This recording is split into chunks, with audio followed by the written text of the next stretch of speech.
ನಮಸ್ತೆ. ಮಾರ್ವೆಲ್ ಸಿನಿಮಾನ ನೋಡಿದ್ವಿ ಇವತ್ತು. ಬಹಳ ಅದ್ಭುತವಾಗಿತ್ತು ಸಿನಿಮಾ.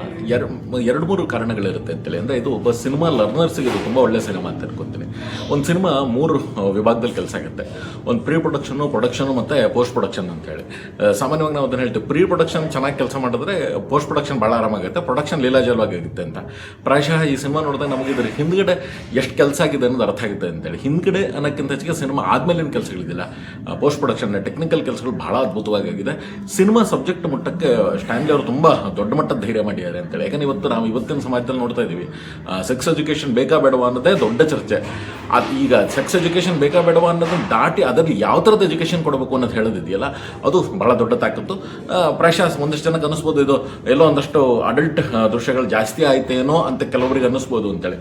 ಬಟ್ ಹಾಗೇನಿಲ್ಲ. ಇದು ಸಿನಿಮಾ ನೋಡಿದ್ರೆ ಎಲ್ಲರಿಗೂ ಅರ್ಥ ಆಗುತ್ತೆ. ಯಾವುದನ್ನು ಎಲ್ಲೂ ಹೆಚ್ಚು ಮಾಡಿಲ್ಲ, ತುಂಬ ಸಿಂಬಾಲಿಕ್ಕಾಗಿ ತೋರ್ಸೋಕ್ಕೆ ಪ್ರಯತ್ನ ಮಾಡಿದ್ದಾರೆ. ಅದು ಬೇರೆ ಬೇರೆ ವಿಚಾರಗಳಿರ್ಬೋದು, ಎಷ್ಟು ಸಾಧ್ಯ ಆಗುತ್ತೋ ಸಿಂಬಾಲಿಕ್ಕಾಗಿ ತೋರ್ಸೋಕ್ಕೆ ಪ್ರಯತ್ನ ಮಾಡಿದ್ದಾರೆ.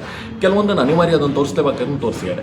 ಸಬ್ಜೆಕ್ಟ್ ವೈಸ್ ಇದನ್ನು ಒಬ್ಬ ಪುರುಷನ ತನ್ನ ವಿಕಾರಗಳಿದೆಯಲ್ಲ ಅಥವಾ ತನ್ನ ಯೋಚನೆಗಳಿದೆಯಲ್ಲ ಅದನ್ನು ಮೀರಿದ್ದಾಗಿ ಏನು ಮಾಡಬಹುದು ಎಲ್ಲಕ್ಕೂ ಸೊಲ್ಯೂಷನ್ ಇರುತ್ತೆ. ಎಸ್ಪೆಷಲಿ ನಾವು ಡಾಕ್ಟರ್ ಹತ್ರಕ್ಕೆ ಹೋದರೆ ಮಾತ್ರ ಸೊಲ್ಯೂಷನ್ ಸಿಗುತ್ತೆ ಅನ್ನೋದನ್ನು ಇಟ್ಕೊಂಡು ಮಾಡಿರೋಂಥದ್ದಿದೆ.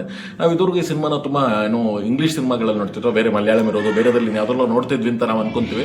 ಕನ್ನಡದಲ್ಲಿ ತರೋದೊಂದು ಪ್ರಯತ್ನ ಮಾಡಿರೋದಕ್ಕೆ ಸ್ಟ್ಯಾನ್ಲಿ ಮತ್ತು ಅವರ ಇಡೀ ತಂಡಕ್ಕೆ ನಾನು ಹೃತ್ಪೂರ್ವಕವಾದ ಧನ್ಯವಾದ